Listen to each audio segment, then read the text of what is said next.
Alright, so ready na po ba kayo for the message? Ayan, masaya tayo kasi nasa langit si Nanay Bim, tama? So nasa langit po siya at alam ko namang makikita-kita pa rin po tayo sa takdang panahon ng ating Panginoon. Kaya ngayon po, samantalang tayo nasa sa lupa, bigyan natin ng patuloy na focus ang Panginoon sa ating buhay. And again, thank you for your prayers sa mga kapatiran natin, especially sa mga ilang churches na napuntahan po natin doon. We thank the Lord sa kanilang goodness, sila Pastor Plata, Pastor Serrano, at syempre pa yung tatlong Maria po natin doon. So sila Sister Leia, Sister Janine, kilala nyo po yan, di ba? Sila Sister Mary, at ganun din po ang pamilya Mesinas, talagang sobrang pag-aalaga po nila sa amin. Kaya napaka mabiyaya, mapagpala ang amin pong naging ministry trip. At syempre pa, alam natin na ang salita ng Diyos hindi babalik sa Kanya ng walang kabuluhan. So this time, ready na ba kayo for the message? Okay, handa na ba kayo sa revival, mga kapatid? John chapter 21, please. May I request all of you now to please open your Bible in the book of John, chapter 21. And I would like to share with you the message of the Lord I entitled, Reaffirm Our Love for God. Reaffirm our love for God. So muli po nating tiyakin, ipadama, patunayan, papagtibayin ang ating pong pagmamahal sa Diyos. Mahal po ba natin talaga siya? Okay, tingnan niyo po ang sinasabi ng Bible. So please, again, John chapter 21.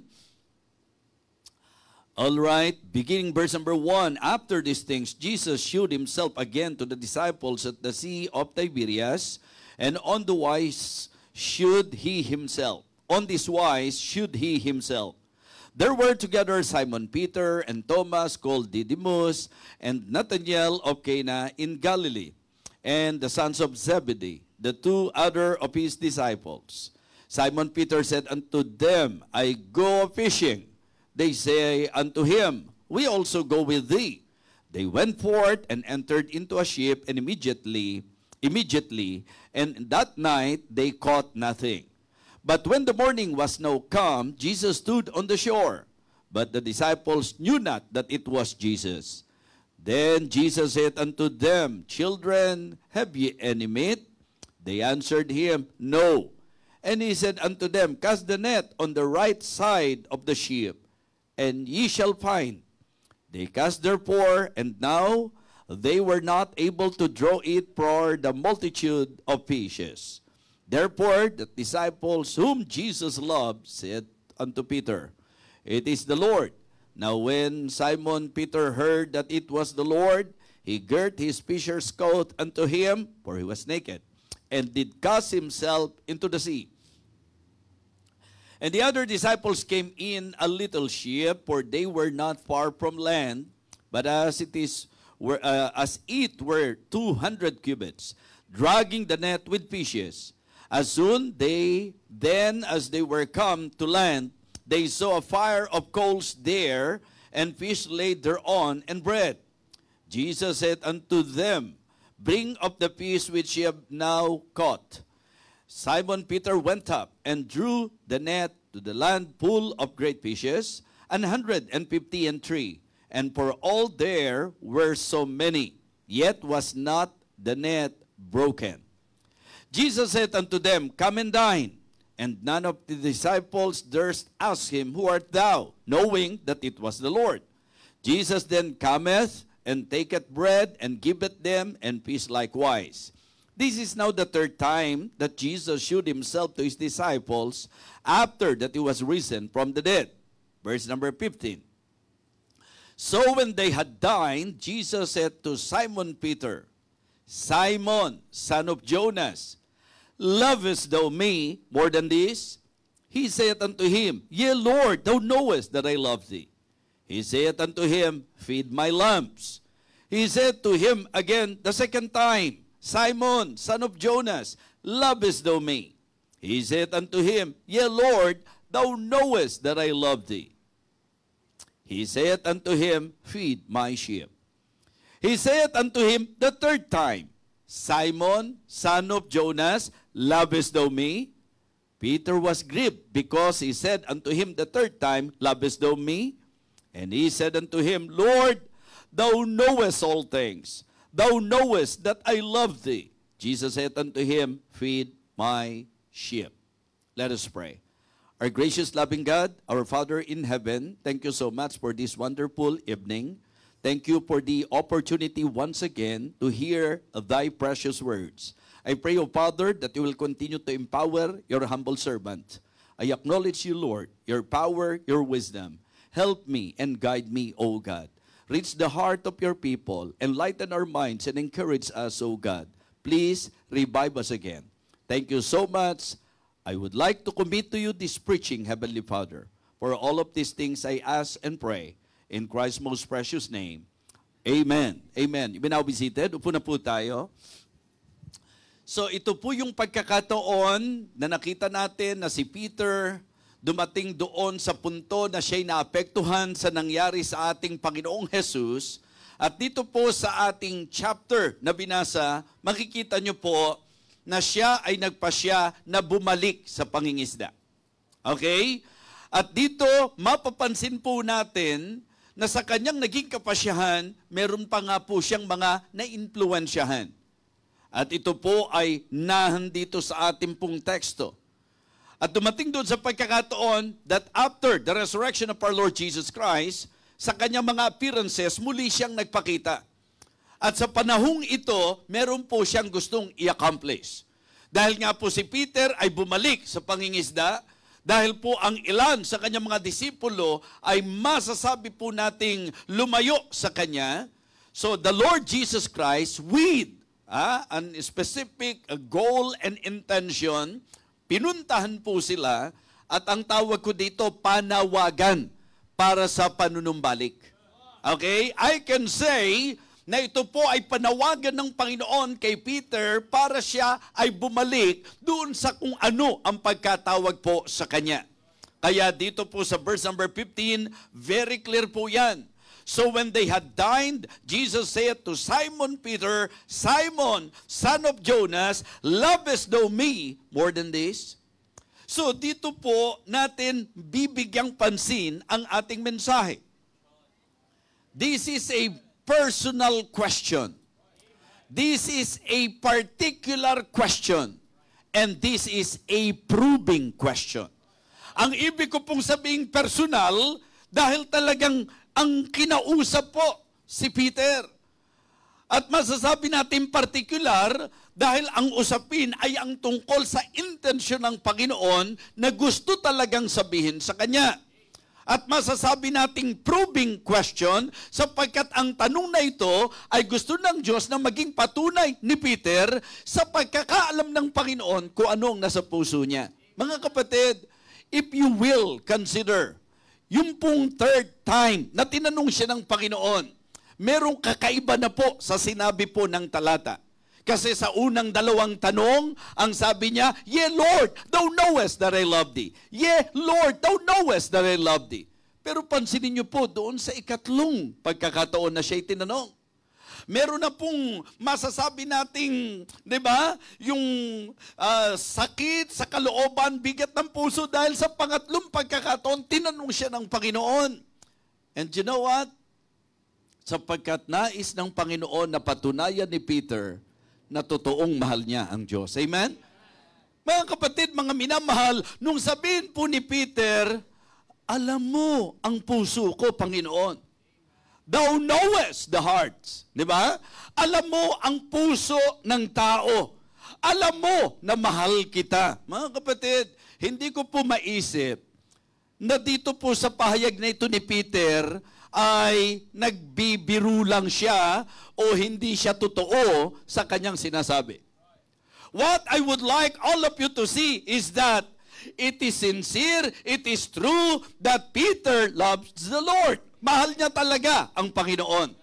Pero siyempre po, being human, meron tayong panahon na nadadaig tayo ng ating kahinaan.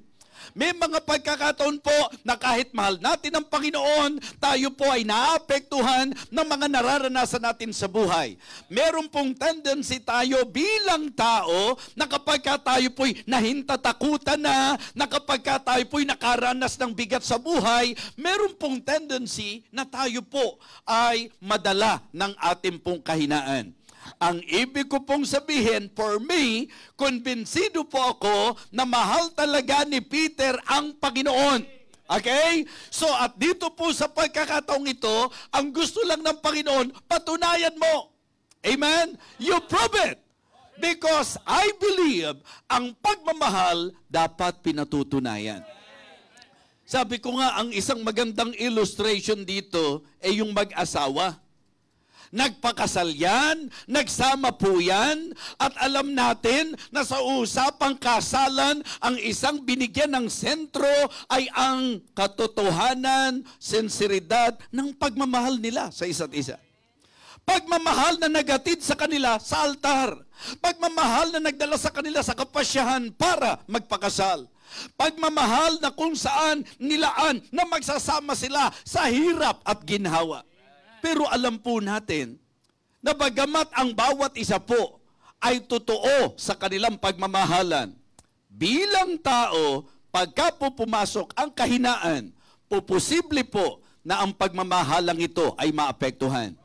So I would just like to express to you that I believe mahal talaga ni Peter ang Panginoon. It is just that being human, may kahinaan po siya. And the same thing with us, I believe most of us here, we really love the Lord. It is just that because sometimes, because of the problems, struggles, attack of the devil in our lives, medyo nadadaig tayo. Hindi dahil sa hindi natin siya mahal, kundi dahil sa ating kahinaan. So this question for me is a personal question sapagkat si Peter talaga ang tinukoy ng Panginoon. Ito po'y particular sapagkat ang usapan, particular question kasi meron talagang specific na binabanggit ang Panginoon sa kanya. And it is a proving question sapagkat I know that God knows the heart of Peter and the reason why binabalikan niya si Peter because He would like Peter to prove na talagang mahal mo ako. Amen? Na mahal niya ang Panginoon. Kaya naman ngayong gabi, maganda sigurong sa magiging pakikinig natin, medyo mag-evaluate po tayo. Diba? Si Peter po, medyo impulsive po ito Sa mga apostol, siya po yung agresibo Di po ba? Yung mga pagka nagsasalita po, yung bang ang pahayag ng puso, talagang, kumbaga, mabilis mga kapatid. Di ba? Panginoon, saan kami pupunta? Ikaw ang may hawak ng buhay. Yung bang pag pinakinggan nyo, parang hindi darating sa punto, nahihiwalay siya sa Panginoon. Panginoon, magdadaan sila sa aking bangkay. Walang makagagalaw sa iyo, Panginoon. Yung bang gusto niyang iparamdam sa Panginoon, ganyang kita kamahal, Panginoon. But again, here in our text, ito po'y kalagayan na siya po'y nagpasya na bumalik sa pangingisda, na may mga nakasama pa, at narito ngayon, ang gusto ng Panginoon, Peter, patunayan mo na mahal mo ko. Feed my lambs, feed my sheep, feed my sheep. Amen? So mga kapatid, sa Biblia po, if you will study the Word of God, you will find out that God is very much concerned and interested sa puso at pag-ibig natin sa Kanya. Kaya ngayong gabi, yun ang medyo suriin natin. Do you really love the Lord? Mahal po ba natin talaga ang Panginoon? Well, marahil po, like Peter, ang answer natin, yeah, Lord, thou knowest that I love thee. Alam mo, mahal kita, Panginoon. Mahal kita, Panginoon. Pero baka mamaya, mahal mo ang Panginoon, pero wala ka na sa lugar ng Panginoon. Diba? Baka mamaya ang sagot mo, yeah, Lord, thou knowest that I love thee, pero wala ka na sa kalooban ng Panginoon. Napapabayaan mo na ang mga dapat ginagawa mo para sa Panginoon. Iniwan mo na ang iyong unang pag-ibig na katulad ng Ephesus Church. You know that? In Revelation chapter 2, yung kasaysayan ng Ephesus Church, mga kapatid, particular muli na ang issue ng Panginoon, love. Because makikita nyo po na sa kanilang performance, sa kanila pong buhay, sa kanilang lakad, makikita nyo po na ang Ephesus Church ay commendable sa Panginoon. It is just that, along the way, na-notice at nabigyang pansin po na iniwan nila ang kanilang unang pag-ibig. Kaya po napakagandang paalala po ito. Kasi ang linaw po sa Revelation chapter 2 na ang sabi ng Panginoon sa kanila, I know thy works and thy labor and thy patience and how thou canst not bear them which are evil, and thou hast tried them which say that are apostles and are not, and hast found them liars, and shall have patience, and for my name's sake has not fainted. Nevertheless, I have somewhat against thee.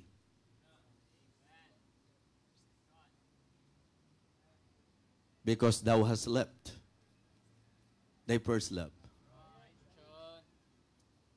Ngayong gabi, baka yun yung katayuan po natin. Ngayong gabi, baka yan po ang ating spiritual standing. Maring ang sagot mo, yeah, Lord, thou knowest that I love thee, pero iniwan mo na siya sa choir. Maring sinasabi mo, yeah, Lord, thou knowest that I love thee, pero hindi mo na ginagawa yung dati mong ginagawa sa Panginoon. Maral sinasabi natin, mahal kita, Panginoon, pero wala ka na sa kalooban ng Panginoon sa iyong buhay bilang Kristiyano. So kaya, it is now time for us to somehow reaffirm our love. Amen?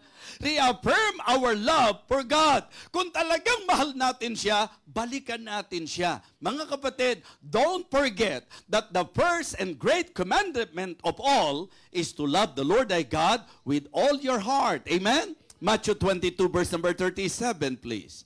Matthew chapter 22 and verse number 37. Malinaw po na ang sabi diyan, thou shalt love the Lord thy God with all thy heart and with all thy soul and with all thy mind. This is the first and great commandment. So sa usapang Christian life, sa usapang relasyon natin sa Panginoon, ang isang bagay na dapat nating isecure ay ang sinserong pagmamahal natin sa Kanya. At dapat aware po tayo na higit kanino paman, higit sa ano paman, ang Diyos ang dapat minamahal natin sa buhay natin. Wala siyang dapat kapantay. Walang dapat mauna sa Kanya. Siya po ang dapat sentro ng ating pagmamahal. Kaya ngayong gabing ito, gusto kong katukin ang inyong puso, gusto kong imulat po ninyo ang inyong kaisipan at inyo pong suriin. Tingnan po natin kung tayo po ba na nagsasabing mahal natin ang Panginoon, hindi po ba ang pagsagot nating ito ay hindi pinapagtitibay ng ating ginagawa? Parang mahirap pong sabihin niya na mahal mo ang Panginoon, hindi ka na masaya sa service. Mahal mo ang Panginoon, hindi ka na eager sa paglilingkod. Mahal mo ang Panginoon, pero wala ka ng delight sa salita ng Panginoon. Mahal mo ang Panginoon, pero napaka-shallow ng treatment mo sa mga bagay na ukol sa Kanya. If we really love the Lord, then prove it. Amen? Let us reaffirm our love. Be humble before God. If as you listen to this message, the Holy Spirit will convict you, be humble, be honest, and make things right before God. Amen? Itama natin ang dapat itama sa harapan ng Panginoon. Mga kapatid, I am praying. Kasi sa totoo lang, yung pong mga pagkakataong hindi tayo nagkakasama-sama, mahirap para po sa akin yan. Pero siyempre, I need to obey God sa kung ano ang tawag niya sa akin. I need to follow, amen, the Lord sa kung ano po yung pinaglagyan niya sa akin. So, pero ang point ko po, ang aking prayer, Lord, sana sa mga pagkakataong bibigyan mo ko ng oportunidad na makapangaral, sana yung impact, sana po yung pagkilos, maramdaman ng bawat isa. Amen? Mga kapatid, yung pong idea na ang paglilingkod mo ngayon, kasi pwede namang nasa church ka, kasi nakasanayan mo na lang. Yung bang umaattend ka, kasi nayus ka na lang. Yan na po ang routine mo. Yan na po ang masasabi nating nakasanayan mo. Isang bagay na pumunta ka sa church, pero ibang bagay na talagang nandoon ang puso ng pagpunta mo sa church. Amen? Sa pagpunta mo sa church. So, let us learn from this message. Mga kapatid, malinaw ang konteksto natin, bumalik sila sa pangingisda, at narito ang Panginoon, tinatawag sila sa panunumbalik, at ang naging issue ng Panginoon, usapin ng pagmamahal, because I believe, yung pagmamahal natin sa Diyos, ang magdedetermine ng ating pong magandang buhay bilang Kristiyano. Amen? Tamang buhay bilang Kristiyano. It is very hard na pagtatagpuin mo, nasasabihin mo, tama ang buhay mo, ayos ang buhay mo, naapektado na ang pagmamahal mo sa Diyos. Kung talagang mahal natin ang Panginoon, then, ang sabi niya, feed my lambs, feed my sheep, feed my sheep. Mga kapatid, let us reaffirm our love for God. Amen? Number one, by prioritizing the Savior. Ha? Papagtibayin mo yung pagmamahal mo sa Kanya. Kanina sinasabi ko sa inyo, sa ilustrasyon natin, ang mag-asawa, nagsumpaan yan. At yung sumpa doon, pangako. Pero, sa paglipas ng panahon, nagsusumpaan na sila. Pareho ang idea, sumpaan mga kapatid. Diba? So, para bang yung mga pahayag ng pagmamahal ng una, para bang hindi totoo. Pero sa totoo lang, bumigay lang, bumitaw lang, kasi nakaranas ng mga karanasan sa kanilang buhay bilang mag-asawa. Mga kapatid, papagtibayin ang pagmamahal doon sa idea na through thick and thin, wala kayong iwanan. Now, the same thing with our lives, with God. Maybe along the way, talagang nandyan. Susubukin yung pagmamahal natin sa Diyos. At yun po ang isang bagay na aking gustong bigyang diin sa inyo. Sa usapang pagmamahalan natin ng Diyos, walang problema sa bahagi ng Diyos. Matibay ang pag-ibig ng Diyos sa atin. Ang kadalasan, tayo ang walang tibay. Tayo ang walang tatag. Na kahit malapiter ka pa, it is very possible for you that one day, ikaw ay bibigay. Katulad nga ng paalala po ni Paul, let him, wherefore let him that thinketh he standeth, take it lest he fall. Huwag mong iisipin na hindi ka madadali ng dyablo. Huwag mong iisipin na hindi ka madadaig ng panglalamig. Naniniwala ako mga kapatid na ang pag-ibig dapat inaalagaan. Amen? So kaya nga, pagka tinatanong ka ni Mrs., love mo ba talaga ako? Huwag kang magalit sa kanya. Diba? Kaya nga laging biro ko, ba't nung nanliligaw ka? Hindi ka naman tinatanong, diba? I love you ka ng I love you. Tapos nung maging asawa mo na, tinatanong, nagalit ka pa. Diba? Mga kapatid, anong ibig kong sabihin? Kung ikaw ba yung kausap ng Panginoon? Diba? At tinanong ka ng Panginoon, mahal mo ba talaga ako? Baka katulad nung reaksyon mo sa misis mo, pakakasalan ba kita kung di kita mahal?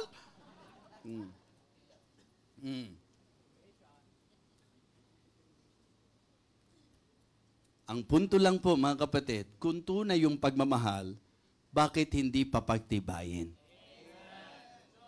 Wala naman tayong problema doon sa renewal, yung gamit ng renewal. Kaya lang sinasabi ko, mas maganda pong gamiting reaffirmation. Kasi sabi ko, hindi naman nag-e-expire po yan eh. Diba? Kadalasan, yun po yung nagiging idea. So kaya, for me, kung talagang mahal natin ang Panginoon, isa sa reaffirmation nito, yung pong ating pong muling pagpaprioritize sa ating tagapagligtas. Sana bago outing, Panginoon muna. Sana bago ligaw, Panginoon muna.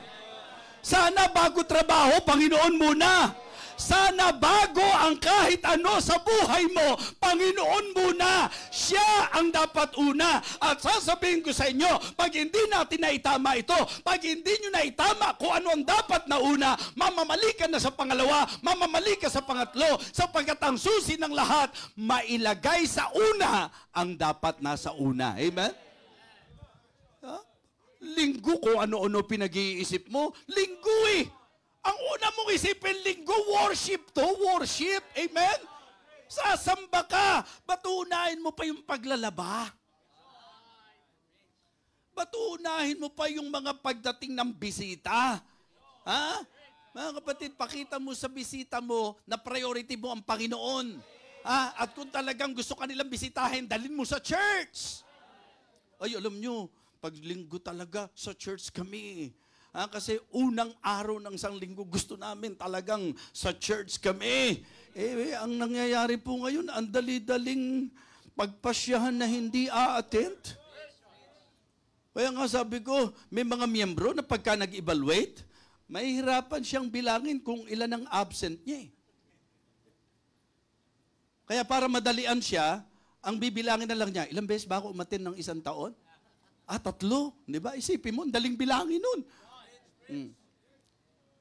Mga kapatid, mga minamahal, sa message na ito, kung sakali man na medyo mahataw tayo, ang panawagan lang, balik na tayo. Kung sakaling dumating ka sa punto na na-divert ang attention mo, na medyo hindi na siyang nasa una, praise God! Kasi ang message na ito, paalala, siya ang dapat mong unahin. Reaffirm our love for God by prioritizing the Savior in everything na gagawin natin. Hindi po magbabago ang talata natin. Matthew 6:33 pa din. But seek ye first the kingdom of God and His righteousness, and all these things shall be added unto you. Kung bakit hindi na idadagdag yung mga pangangailangan mo, kung bakit hindi na sasagot ang prayer mo, kung bakit hindi nangyayari yung sinabi po ng talata, kasi ang mali, yung hindi po natin na ilalagay na dapat una ang Panginoon sa ating buhay. Hindi po pwedeng sinabi ng Diyos yun, tapos babaguhin mo at gugustuhin mo, ang resulta, ganun pa din. Diba? If the priority is wrong, the result, for sure, is also wrong.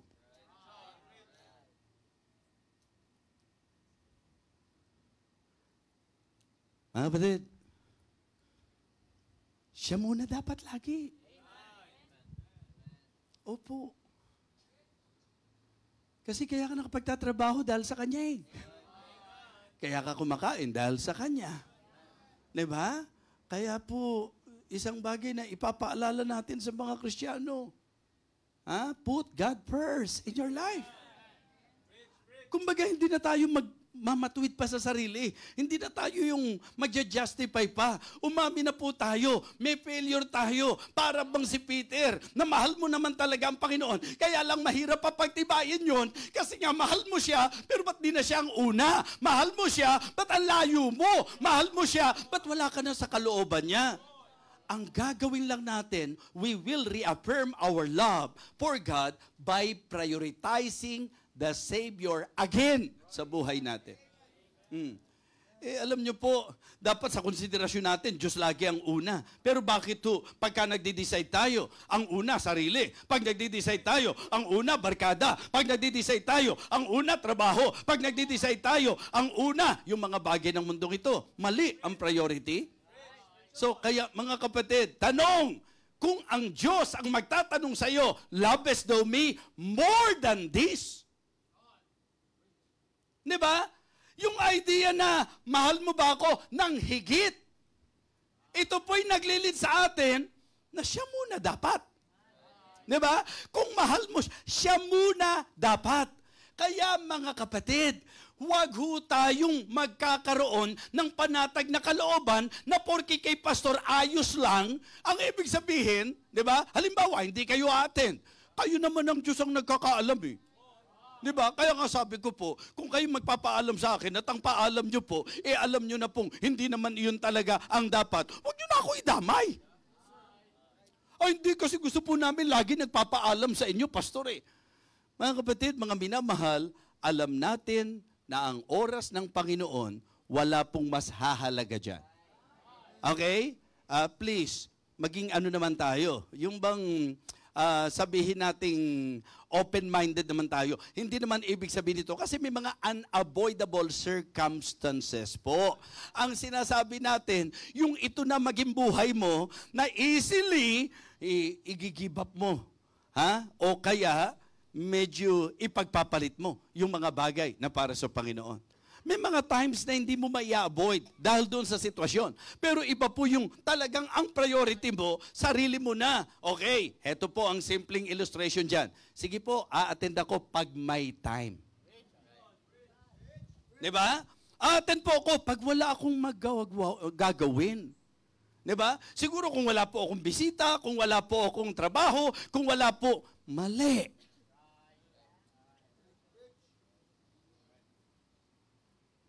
Prioritize the Savior. Amen? Ha? Revival, mga kapatid. Let us again prioritize the Savior. Panginoon, medyo nakalimut ako. Panginoon, medyo nalihis ako. Panginoon, naging mababaw na sa akin ang pagtingin ko sa mga bagay na ukol sa iyo. Pero ngayon, Panginoon, because of this message, ngayon, Panginoon, because of this reminder, because very clear na pinunta niya si Peter at ang tanong niya kay Peter, lovest thou me more than this? Ngayon, kung kayo po'y napunta sa abroad, hindi naman po ibig sabihin noon, uuwi kayo ng linggo rito, mga kapatid. May mga gawain din naman po doon na po pwede niyong daluhan kung doon kayo inabutan. Amen? Oho. Kung yung, di ba? Kung yung pagdumi nga, hindi ka naman umuwi sa bahay kung saan ka abutan, di ba? Pampukang kailangan ba sa bahay pa rin. Mga kapatid, ang gusto kong i-point out, dapat ang Diyos laging una. Linggo ngayon, kahit pa nandito tayo sa bansang ito di ba? Hindi naman po pwede na kapag ka umalis tayo, hindi ka sasamba dahil exempted ka na. O wala ka talagang magawa, at least, nasa online ka man lang. Di ba? Kaya lang, kung ikaw naman yung Kristiyano, sabi nga nila, pagka ikaw yung Kristiyanong nasanay kang puro online na lang, ang magiging kanta mo na, online Christian soldiers. Di ba? Online Christian soldiers. May church, tapos lagi kang naka-online. Di ba? So, mag-special number ka. Yun ang kantahin mo, online Christian soldiers. Mga kapatid, reaffirm our love for God by prioritizing the Savior again. Di ba? Second, by presenting ourselves. Reaffirm our love by presenting ourselves, by offering ourselves. Di ba? Yun po ang basic Present your bodies a living sacrifice, holy, acceptable unto God, which is your reasonable service. Yung sarili mo, i-offer mo sa Panginoon. Kung meron kang talent, gamitin mo para sa Kanya. Kung ano man ang pwede mong i-offer, yung kabuuan mo, ialay mo sa Diyos. Walang ibang higit na may karapatan. Ang sabi po ng Bible, binili kayo sa halaga. Amen? Ako at ikaw ay binili na sa halaga. Kaya dapat ang Diyos na ang may may-ari sa atin, at dahil tayo po'y pag-aari ng Diyos, dapat ikaw meet for the master's shoes. Amen? Meet for the master's shoes. Ibig sabihin, ang talagang gamit natin, kung ano ang gamit ng Panginoon, para sa Kanya na po tayo. Alright? By presenting ourselves. Ang problema, mga kapatid, kung saan-saan natin ginagamit yung talent natin, kung saan-saan natin ginagamit yung lakas natin. Hindi ba? Usapang pag-ibig po mahalaga Ang sabi, buong kaluluwa mo, buong lakas mo, buong pag-iisip mo. It means to say na ang buhay po natin dapat ialay natin sa Diyos. Meron pong kanta, ano po yun? My life, Lord, is yours to control. I give you my heart and my soul. Minsan po, pagka sa mag-asawa, pagka yung lalaki, hirap na doon sa misis niya. Kinakanta niya yan Iniiba nga lang niya ang lyrics. My wife, Lord, is yours to control. I give you her heart and her soul. Diba? Oo. Minsan talagang ano pa high tone pa, my wife, Lord, is yours to control. Kapatid, ang buhay natin dapat alay para sa Panginoon. What? Know ye not that your body is the temple of the Holy Ghost which is in you? Diba? Malinaw po yun eh.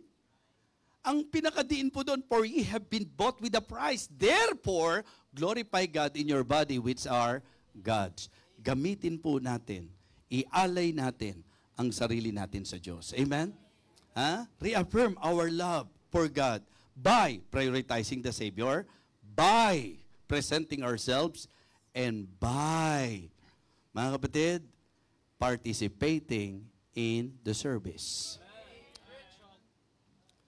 Sabi mo, mahal mo ang Panginoon. Ang tagal-tagal mo ng Kristiyano ni wala ka man lang role, wala ka man lang participation sa serbisyo natin para sa Diyos. Yung iba naman, sabi, mahal ang Panginoon, kung ano po yung role niya, kung ano po yung ginagamit niya, kung ano po yung binigay na pribilehyo sa kanya, iniiwanan pa. Mga kapatid, kung binigyan ka ng Diyos ng talent na kumanta at iyan ang bahagi mo sa ministry, wag mong ipagmamalaki sa Diyos yan. Para sa Kanya yan. Diba? A good opportunity for you to participate. Kung ikaw ay may gift of singing, teaching, kung ano man ang kaloob na ibinigay ng Panginoon sa iyo, yun po'y leading sa pwede mo maging participation sa service. So the good illustration is about body, our body.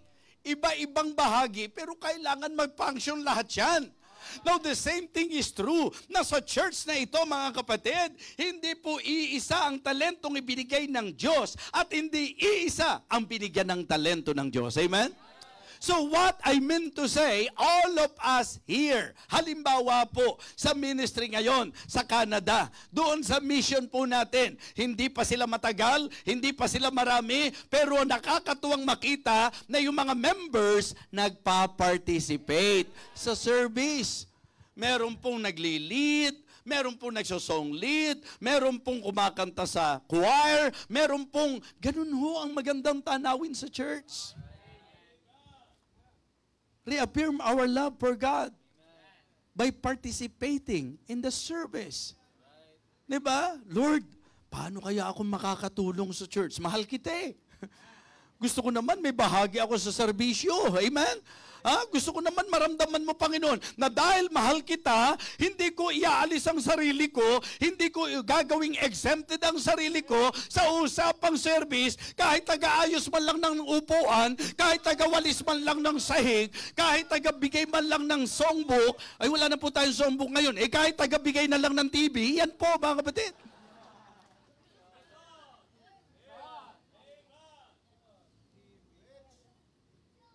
Anything that we can offer, any service that we can render, that is an opportunity for us to express our love to God. Let us reaffirm our love. Kasi sa totoo lang, yung paglilingkod natin sa Diyos, privilege yan eh. Privilege. And dapat tingnan nyo po ito, every opportunity of service, that is an opportunity to prove your love to God. Opo, kaya mamahalin mo ang bawat mga pagkakataong ibinibigay ng Diyos para makapaglingkod ka. Kung ikaw ay nilagay na tagapagturo sa mga bata, yan ang participation mo. Be faithful. Prove to God that you really love Him by dedicating yourself and by giving your best sa service mo sa pagtuturo sa mga bata. Kaya ang tawag natin dito, service. Dapat lahat nagsiserve. Diba? So, yun po. Kaya pagka sinasabi natin, saan kayo pupunta? May service kami sa church. Baka mamaya sinasabi mong may service sa church. Pagdating mo sa church, dikta ka ng dikta. Paglagay mo nga ako upuan. Tapos kuha mo nga ako ng tubig doon.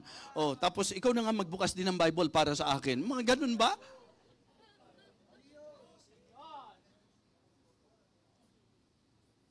Dapat pagka po tayo nasa church, willing tayong mag-serve.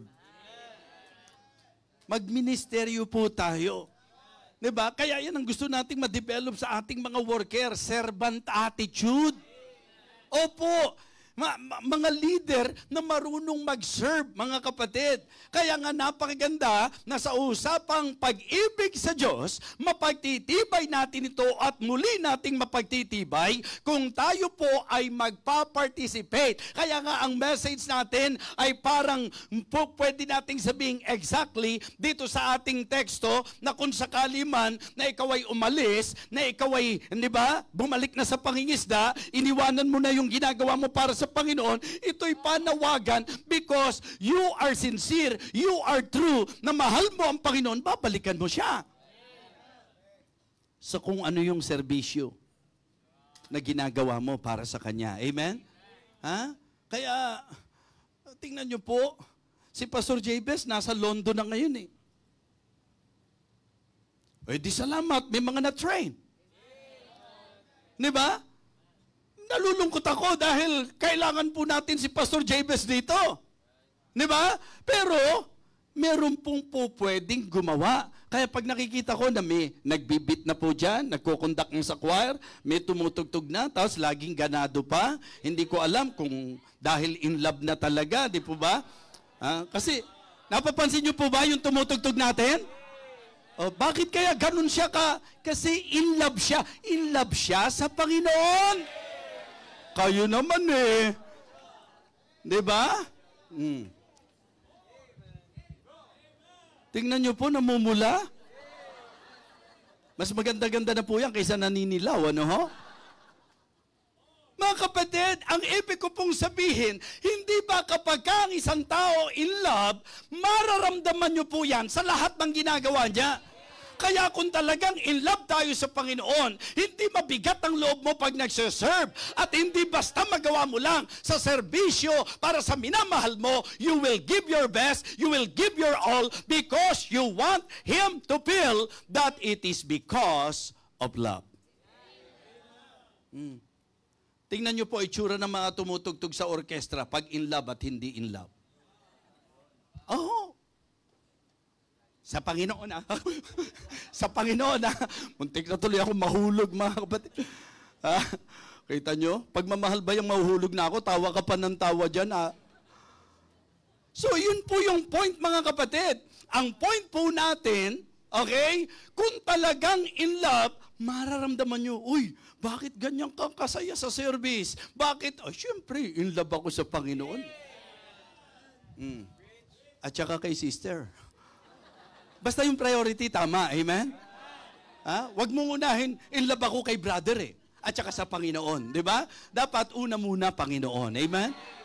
So mga kapatid, importante na atin pong muling papagtibayin because as I understand, that is the concept. Nung balikan ng Panginoon si Peter, ang gustong mangyari ng Panginoon because I believe na alam ng Diyos na mahal naman talaga siya ni Pedro. Kaya niya binalikan, patunayan mo, papagtibayin mo, unahin mo uli ako, papagtibayin mo, ibigay mo ang buhay mo para sa akin, papatunayan mo, magkaroon ka ng bahagi. Feed my lambs, feed my sheep, feed my sheep. Sa atin natin i-apply, magturo ka ng mga bata, maglingkod ka sa akin sa choir, tumugtog ka sa keyboard, tumugtog ka sa orchestra, ikaw ay magpamigay ng TV, ng songbook. Di ba? Ganyan po eh. Anything that we can do. Because I love the Lord, lagi akong available sa anumang serbisyo na po pwede kong gawin para sa Kanya. So napakahalaga po nito, mga kapatid.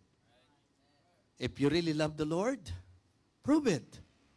Let us reaffirm our love by being passionate in soul winning. Para sa akin, pag mahal mo ang Panginoon, mamahalin mo yung mahal niya. Amen? Alam niyo po ba ang dahilan kung bakit bumaba ang Panginoon sa lupa? For the Son of Man is come to seek and to save that which was lost. John 3:16, sabay-sabay, ready, begin.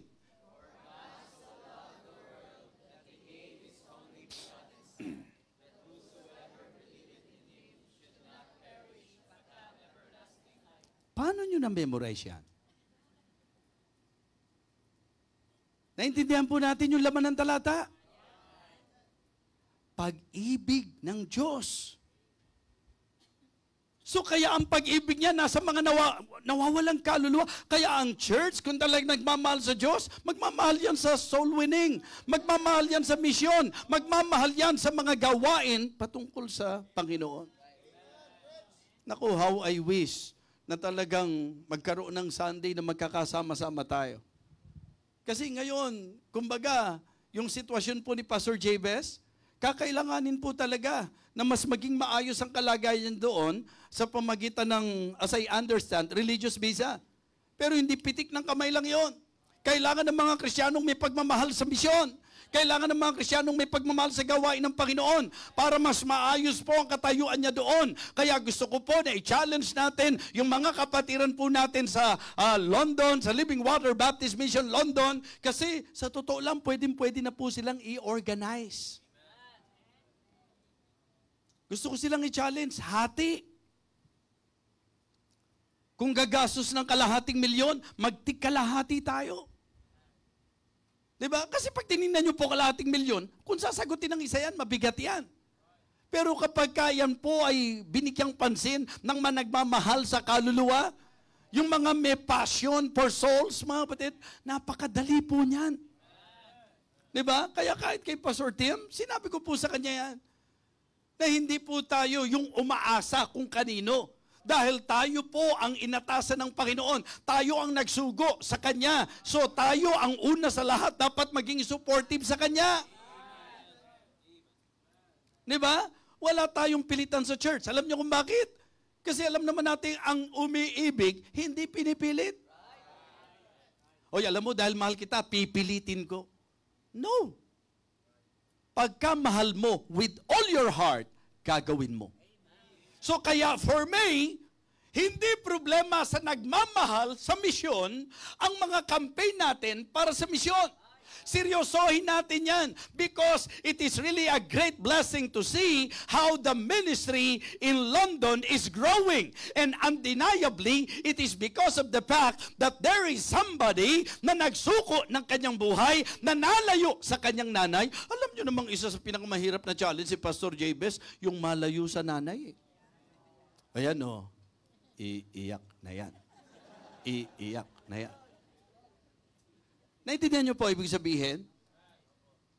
Kundi sa pagmamahal nila sa Panginoon. Both sides.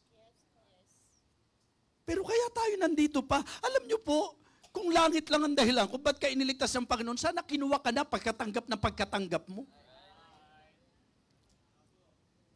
Pero ba't hanggang ngayon hindi ko pa kinukuha? Ano ba? Ang tagal-tagal na.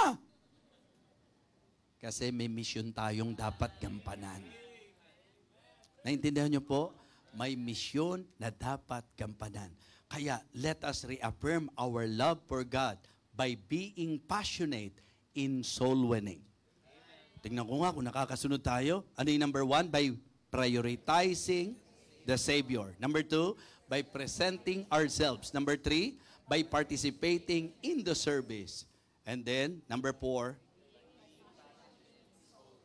huwag natin babaguhin yun. Diba? Tinawag na sila para mamalakayan ng tao, bumalik na naman sa pamamalakayan ng isda. Tapos sasabihin mo, mahal mo ko, iniwan mo yung bagay na pinagagawa ko sa iyo. At alam po natin yan, follow me and I will make you fishers of men. Pero bumalik sila sa fishing.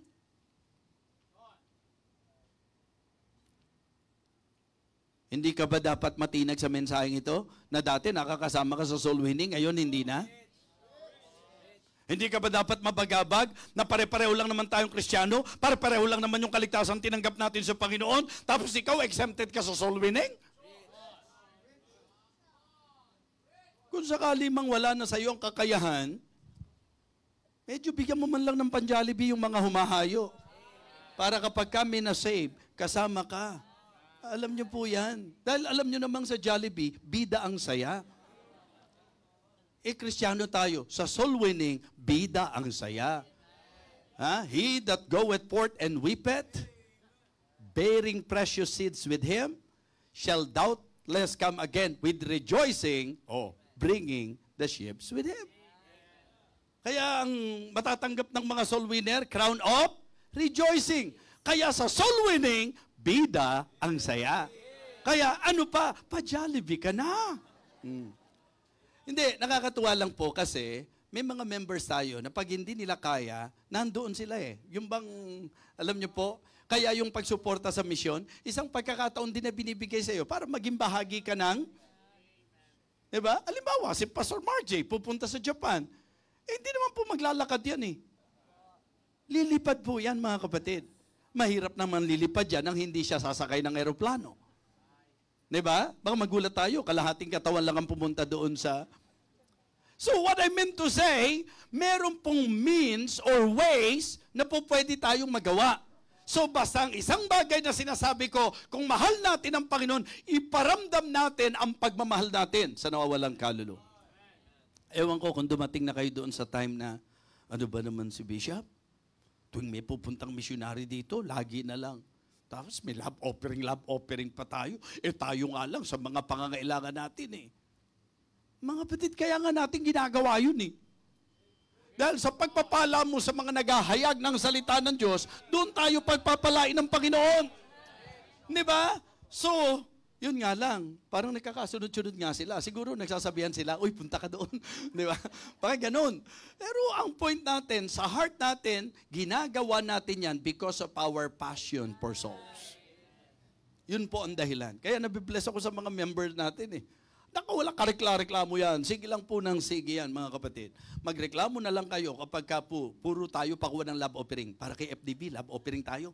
Para kay FDB, linggo-linggo, para kay FDB. Mga kapatid, si PNG nga nagtatanong sa akin para sa Pastor's Appreciation Sunday. Mga kapatid, siya na po ang i-appreciate nyo.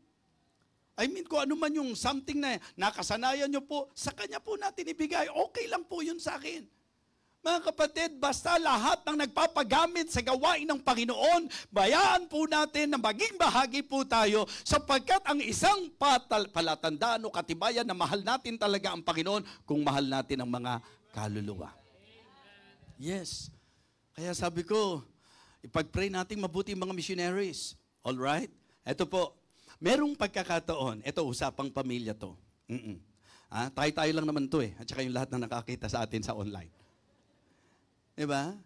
Minsan po kasi, iniisip nila, bakit hindi nagsusupport sa Paris ang Living Water? Ba't hindi nagsusupport sa yung financial? Oh. Sabi ko, pag iniisip nyo, hindi totoo yun. Nagsusupport tayo sa kanila. Kasi tayo po ang Mother Church eh. Ang ginagawa po ng iba, yung offering nila, dadalhin po sa Mother Church.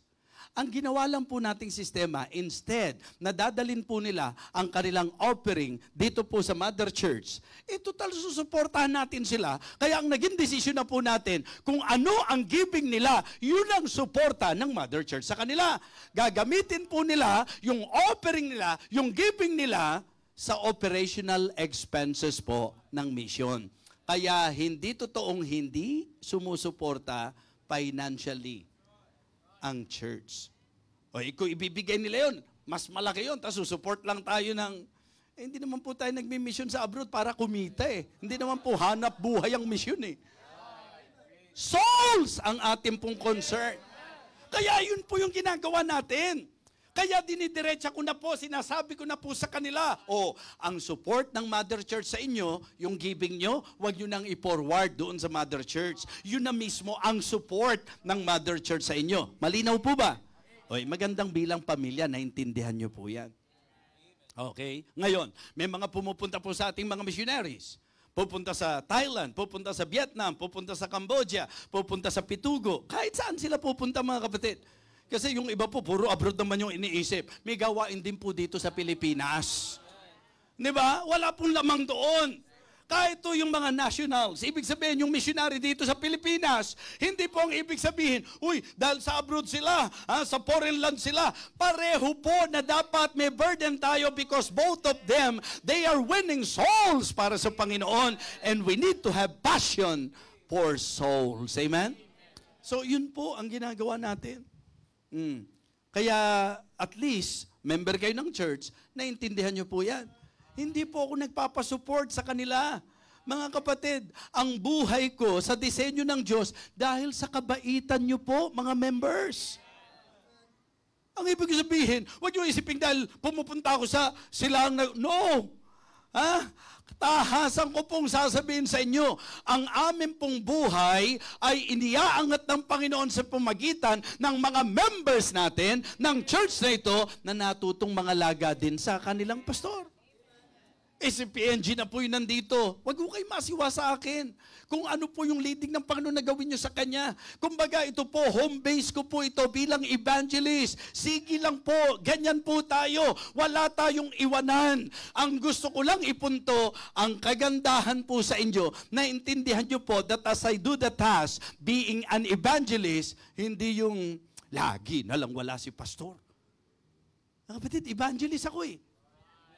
Ang mahirap po yung evangelist ako, lagi naman nandito si pastor. Paano niya nagagawa yung gawain ng evangelist? Naintindihan niyo po? Kaya pagka ako po'y naimbitahan niyo at ang pagsasalitaan niyo rito, sobra pasasalamat ko eh. Kahit na parang naiinip na yata yung basa niyo, naiinip na po ba kayo? Ha? Totoo po ba yan? Sa sobrang kasi parang pang isang buwan tong gusto kong i-share sa inyo eh. Buti nga, hindi pa siya bumalik noong September 23, di ba? Kasi meron na naman nag-predict eh, no? September 23 daw, nagpakatalino, nagpakadalubhasa, nag-aral.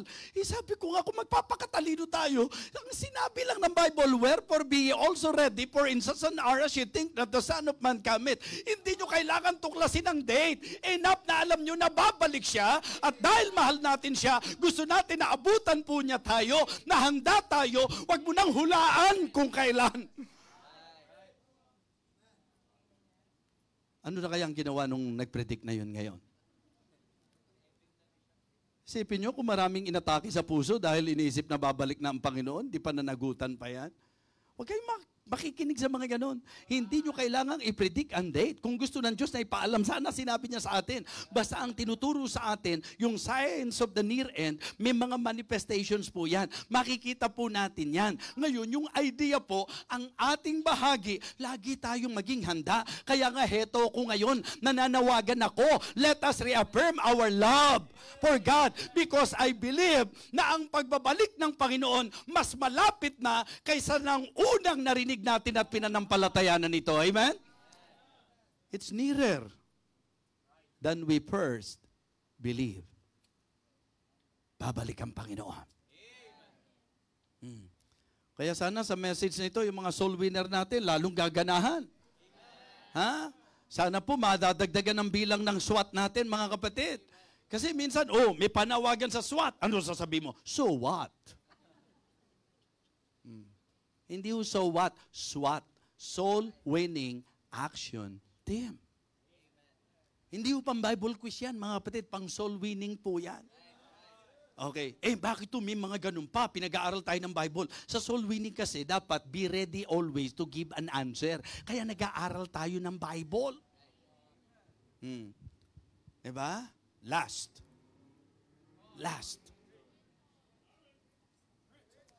Ipipreach ko pa ba yung last? By practicing scriptural giving. Let us reaffirm our love for God by practicing the scriptural giving. Ano po ba ang scriptural giving? Ito yung lahat ng giving na natutunan natin sa Bible. Kaya huwag tayong makihalo doon sa mga nagdidebate. Magtatides pa ba tayo? Lahat ng giving sa Bible, scriptural yan eh. Diba? Hindi naman sa atin inutos yan eh. Utos ba ang kailangan mo o pagkamaka-Diyos? Ang giving hindi para sa mga inutusan. Ang giving para sa mga maka-Diyos. Sino po magmamahal sa gawain ng Diyos? Ito yung mga maka-Diyos. Amen? Hindi po maganda yung Kristyano na nagkiklaim na siya'y maka-Diyos, pero pag pinag-uusapan ng giving, ang sasabihin sa iyo, Diyos.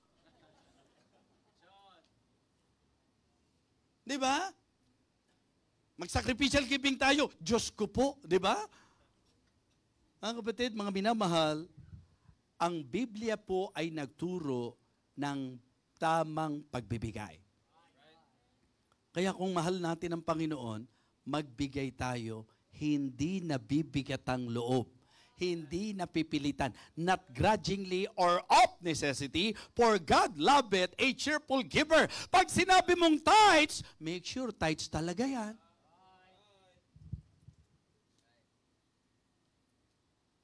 May mga members po kasi, porque hindi chinecheck, naku, malayang malaya. Kasi po, pastor, hindi chinecheck. Alam niyo po, ang isang taong nagmamahal, hindi mo checkin yan. Pagka nagmamahal yan, meron ba kayo nakita na yung nagmahal, inutusan, kaya nagregalo? Di ba? Nung na-inlove ka ba, Pastor John? Sa napakagandang asawa mo? Meron ba nagdidikta sa'yo para bigyan mo siya? Meron ka na ba naibigay? Meron? Hindi ba, Pastor? Ang sarap tanggapin na alam mo na kahit hindi mayaman si pastor, pero dahil sa pagmamahal, talagang walang pagdadalawang isip na magbigay. Yan po yan eh. Sabi ko nga sa akin, pagka para kay Ma'am Maris nyo, pagka kay Sophia, wala akong panginayang dyan. Di lalo na pagka para sa Diyos. Kaya kami, wala na kaming pagtatalo tungkol dyan. Pagka may campaign, kahit nahunahan dito ako, hindi dahil sa baliwala ang aking asawa sa desisyon ko. No, ang aming pinagkasunduan pagka para sa Diyos. Really? Kaya kita nyo, pagka magkakampaign tayo, sino po nauna? Bakit? Kasi gusto ko pong ipakita na kami mismo all out sa giving. Kaya ang scriptural giving, mga kapatid, ano po yan? Self-willed. Ibig sabihin, pasya ng puso yan. Hindi kontra ang puso. Yan, sa'yo na. Diba? Ayan na naman, giving na naman. Do all things without murmurings and bakit? Kasi sa pagbibigay dapat not grudgingly. Kaya maraming Kristiyano, hindi nila talaga na-enjoy yung talagang blessing ng giving kasi nga hindi faithful eh. Kasi naman, pastor, sa church natin, hindi mo chinecheck yung mga miyembro. Mga kapatid, ayokong kaya ka magbibigay kasi chinecheck ka. Ano gagawin ko pag hindi ka nagbigay? Kesan kita.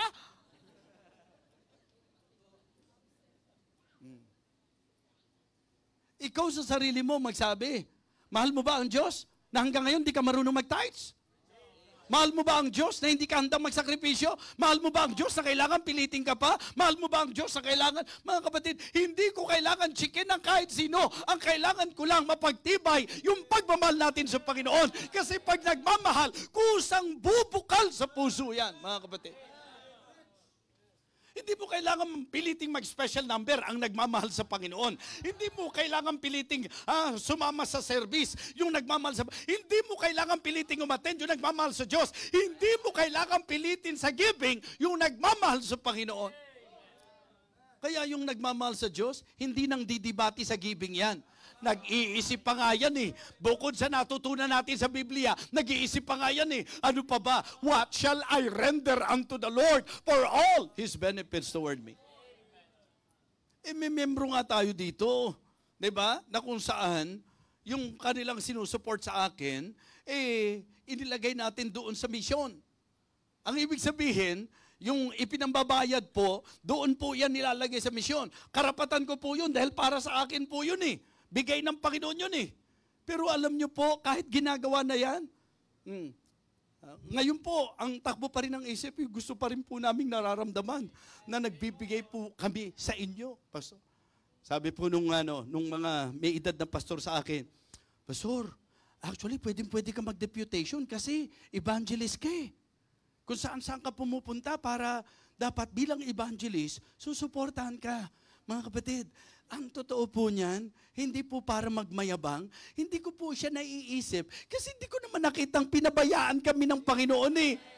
Sabi ko sa mga members natin, kung tutuusin, mas madalas na wala na ako dito. Pero never na nagmaliw yung pagmamahal nyo. Kaya kayo nagbibigay. Ngayon nga lang sa table Yung mga, kung tutuusin, hindi naman po kalakihang halaga yan. Pero matatouch ka. Mga envelope na nandun sa table. Ba't ginagawa yan? Nag-insinuate ba ako? Nag-utos ba ako? Why? Because you love the Lord. Because you love the man of God. Amen? And I really appreciate that. Pastor, 100 in the envelope pa? Hindi yung amount It is the heart. Sarap po maramdaman ng Diyos yan. Nang parang ikaw yung widow, na 2 mites kaya mong ibigay, na yun na ang kabuhayan mo. Diba? Napaka-commendable sa Panginoon. Nakagaya ka ng Macedonian Church na kung tutuusin, nasa poverty ka, nasa deep poverty ka, pero nananagana ang iyong puso sa pagbibigay. Amen? Mga kapatid, mahal ba natin talaga ang Diyos? Ito yung pagkakataon na muli natin papagtibayin sa Diyos. Diba? Very striking tong tagpo na ito. For me, it is very striking. This personal question, practical question, and proving question of Jesus Christ to Simon Peter. Lovest thou me more than this? Lovest thou me more than this? Lovest thou me more than this?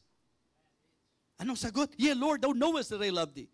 Yeah, Lord, thou knowest that I love thee. Anong sabi ng Panginoon? Feed my lambs, feed my sheep, feed my sheep. Doon sa pangatlo, bakit may iyakan na? Bakit? May realization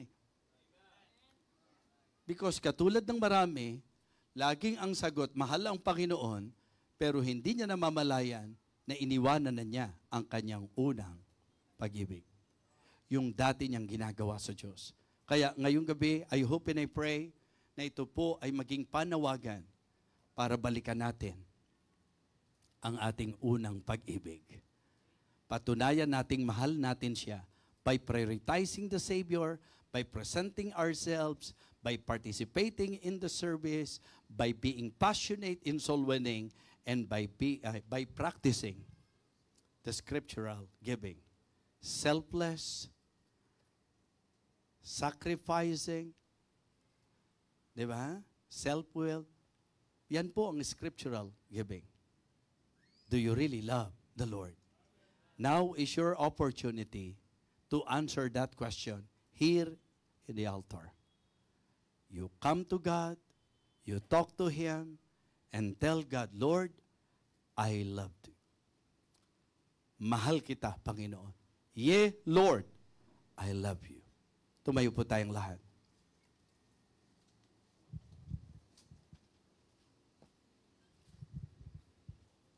Don't just come. Kasi baka yung unang tanong ng Panginoon ang babaw ng pagkakasagot ni Peter, yung bang insensitive, parang hindi niya nararamdaman na kaya tinatanong ng Panginoon sa kanya yon. Kasi nga, tumalikod siya, nawala siya sa lugar ng Panginoon para sa kanya. Kaya don't just come, think, evaluate, examine. Victory Fundamental Baptist Church, think, evaluate, examine. Kasi hindi yung tao, Panginoon ang mahal natin. Kaya nga saludo ako na kahit madalas wala ang pastor, ang mga miyembro tuloy-tuloy. Kasi ang pagmamahal nila hindi doon sa pastor lang Mas mataas. Pagmamahal sa Diyos. Siya pa ba ang priority natin sa buhay natin? Kasi sagot si Peter Yeah, Lord, thou knowest that I love thee. Pero iniwan niya Iba na ang inuuna niya Tumalikod na siya Yung panawagan sa kanya sa soul winning, para maging fishers of men, wala na Balik na siya sa fishing Mga kapatid, mga minamahal, isang napakagandang panawagan sa bawat isa sa atin ngayong gabi. To again, or to reaffirm our love for God. Huwag kang lalapit kung hindi ka willing na siya magiging priority mo sa buhay mo. Huwag po tayong lalapit dahil nakasanayan lang nating lumapit. Lumapit tayo because in our heart, we really want to apply this message. To again prioritize God in our lives. To again participate in the service. To present ourselves once again. Rededicate ourselves once again.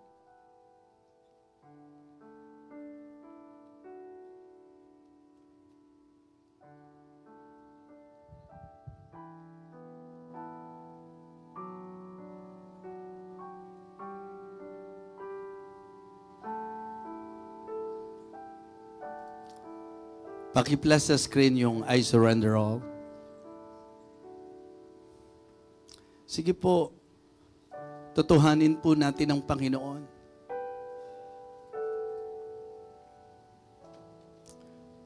Habang nasa harap po kayo, si Peter po, iyak siya eh. Kasi ang gaan, ang dali niyang sumagot, "Yea, Lord, thou knowest that I love thee." Samantalang tumalikod na siya. Samantalang iniwan na niya yung ginagawa niya para sa Panginoon. Samantalang pinagpalit niya na muli ang Panginoon at binalikan niya yung dati. The same thing with us. Sometimes, ganun po tayo. Paki-plus sa screen. I surrender all.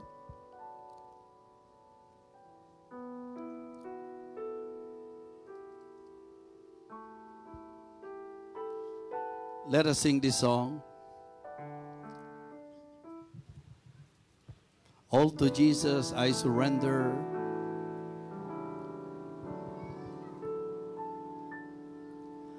All to Jesus I surrender. All to Him I freely give. I will ever love and trust Him in His presence daily live. I surrender all. I surrender all. All to Thee, my blessed Savior, I surrender. Tayo po tayong lahat. Awitin po natin ang susunod na stanza. All to Jesus I surrender. Make me Savior, holy thine. Let me feel Thy Holy Spirit. Truly know that Thou art mine. From the heart, I surrender all. I surrender all. All to Thee, my blessed Savior, I surrender. Last stanza, please. All to Jesus I surrender. Lord, I give myself to Thee. Fill me with Thy love and power. Let Thy blessings fall on me. I surrender all. I surrender all. All to Thee, my blessed Savior, I surrender all. Patuloy po tayong lumapit sa Diyos. Dakilang Diyos, aming Panginoon, thank you so much for reminding us tonight. Thank you for giving this message to us. Lord, may we continue to express our love to you. At ang hamon na ito, dakilang Diyos, ay maging dahilan nawa upang ang mga dati po namin ginagawa para sa iyo ay amin pong balikan, patunay ng amin pong pag-ibig. Nawa Panginoon, amin pong na-realize na hindi po nagpapatibay ng aming pag-ibig ang amin pong hindi pagdalo sa pagtitipon, ang amin pong hindi matapat na pagbibigay, ang hindi po namin pag-aalay ng aming mga sarili sa iyo. Lord, may we prove our love to you. May we reaffirm our love for you sa pamagitan ng pagiging una mo sa buhay namin, sa pamagitan ng pag-aalay namin ng aming mga sarili, sa pamagitan ng aming pong pagpaparticipate sa service, sa pagkakaroon po namin ng totoong passion sa soul winning, at gayon din ng Diyos sa amin pong pagbibigay ng may masayang puso. Dakilang Diyos, patuloy mo pong pagpalain ng church na ito at ang Victory Fundamental Baptist Church. Salamat po, O Diyos. Salamat po sa iyong salita. Dakilang Ama, nawa uuwi kaming busog, pinapagpala at napagtibay sa mensaheng ito. Thank you so much. We praise you, Lord. We thank you, Lord. We honor you, Lord. Ito po ang aming panalangin sa pangalan po ng aming Panginoong Jesus. Amen. Amen. Praise the Lord. Go back to your seat, please.